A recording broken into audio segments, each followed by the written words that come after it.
I tried to ignore it. 4 days after the messages started, I convinced myself it was stress. Sleep deprivation. My mind replaying something it couldn't understand. But the candle didn't stop appearing. Every night at 2:17 a.m., the smell of melted wax filled my apartment. Some nights the candle was in the kitchen. Other nights, the hallway. Once, it was beside my bed. Always lit. Always steady. Never flickering. I stopped sleeping entirely. I started keeping every light on, but it didn't matter. The candle burned even when the lights were on, like it didn't belong to the same darkness. I finally did the one thing I swore I wouldn't. I went back. Back to the apartment complex in Des Moines. It was just before midnight when I parked across the street. The building looked smaller than I remembered. Older. Like it had been abandoned longer than it actually had. Apartment B2 was still there. Same door. Same number. Unlocked. That stopped me cold. The door hadn't been forced. No damage. No sign of entry.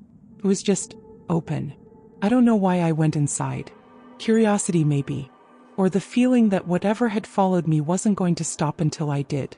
The air inside smelled like dust and wax. The apartment was empty but not untouched. Furniture marks covered the floor.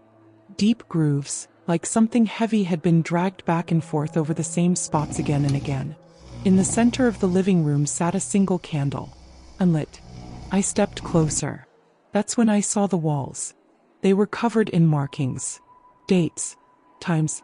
All written over each other. And one time appeared more than any other. 2:17 a.m. That's when I noticed the mirror leaning against the bedroom wall. I didn't remember a mirror being there before. As I approached it, my reflection didn't move right away. It lagged. Just slightly. Then it smiled. I staggered back, heart pounding, and that's when I heard movement behind me. Slow footsteps. Dragging. The same sound I'd heard months ago through the walls. I turned. The bedroom door was open now. And someone was standing inside. He looked tired. Too still. His clothes were old, worn like they'd been left behind for a long time. I recognized his face immediately. From the photo the manager once showed the police. The vanished tenant. He opened his mouth, but he didn't speak. Instead, the candle lit itself. And suddenly I understood. He never left. He never vanished. He stayed. And something else learned how to wear him. The lights went out. I ran.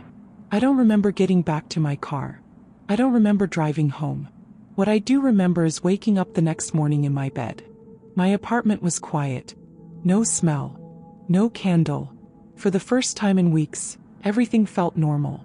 Relief washed over me, until my phone buzzed. A notification. New listing available. Same complex. Same building. Apartment B2. Recently renovated. Quiet area. Move-in ready. And beneath it, a photo. The apartment was spotless. Except for one thing. A candle placed carefully in the center of the living room. Unlit. Waiting. So, if you ever move into a quiet apartment, and there's one unit no one ever seems to occupy, ask yourself this: is it empty? Or is it just waiting for the next person who stays long enough?